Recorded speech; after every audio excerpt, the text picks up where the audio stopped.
ঈদের দিন রেগুলার সেমাই রান্না তো প্রত্যেক বাড়িতেই হয়। তবে আপনি যদি ইউনিক কিছু বানাতে চান তাহলে এটা বানাতে পারেন। ঈদের আগেই না হয় একটু ঝালাই করে নিবেন। এটা এত বেশি সুন্দর দেখতে আর এত মজার খেতে। আলহামদুলিল্লাহ। আপনার প্রিয় মানুষগুলো ঈদের দিন আরো অনেক বেশি খুশি হয়ে যাবে সেমাই দিয়ে এই ডেজার্টটা পেলে। অনেক মজার আর বানাতে তেমন কোনো ঝামেলাও নেই। চলেন কিভাবে বানিয়েছি পুরো ভিডিওটি দেখে নেই। যদি ভালো লাগে আপনার টাইমলাইনে শেয়ার করে রাখতে পারেন অথবা সেভ করে রাখতে পারেন। ঈদের দিন একটু দেখে দেখে ঝালাই করে সুন্দর করে বানিয়ে নিতে পারবেন। তো এখানে প্রথমে ৪ কাপের ১ কাপ পানি এবং ছোট বাটির ১ বাটি নিয়েছি চিনি। তার সাথে ২ টা এলাচ ছেঁচে অনবরত জাল করে ঠিক এরকম তার যখন হয়ে গেছে, মানে একদম জমাট বাঁধার মতো হয়ে গেছে, চিনিটা অনেক বেশি ঘন, ঠিক তখন দিয়ে দিবেন আপনি যতটা সেমাই নিবেন সেই অনুসারে সেমাই। সেমাইটা একটু কম বেশি হলে কোনো প্রবলেম নেই। জাস্ট এইটা চিনির যে একটা আঠালো ভাব, এটা গায়ে লেগে থাকলেই হলো।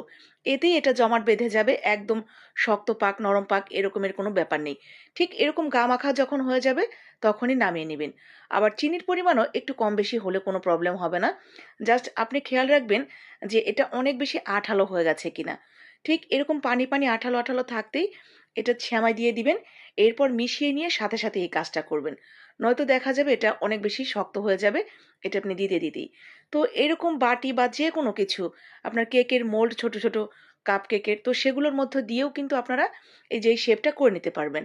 জাস্ট ১ চামচ, ১ চামচ করে দিয়ে এইভাবে তুলে নেবেন।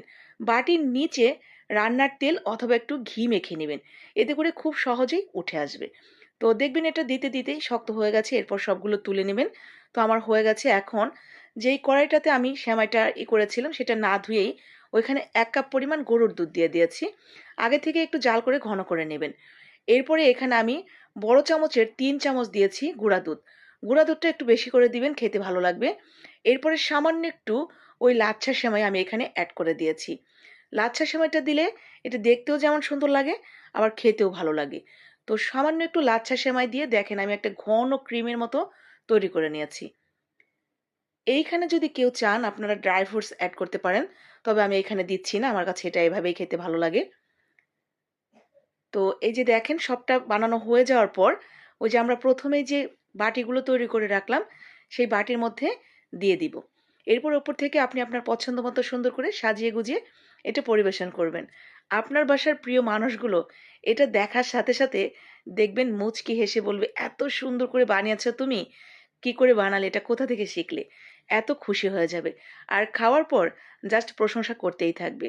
ঈদের দিনের খুশিকে আরো খুশি করে নিতে, আনন্দটাকে আরো বানিয়ে নিতে পারেন সেমাই দিয়ে এই চমৎকার ডেজার্টটি। ভালো লাগলে বানাবেন, লাইক, কমেন্ট, শেয়ার করে দিয়েন। যাতে ঈদের আগেই আপনার মতো বাকিরাও দেখে এটা একটু ঝালাই করে নিতে পারে। হয়তো সবাই পারে, দেখে মনে পড়ে গেল আর তারাও বানাতে পারবে।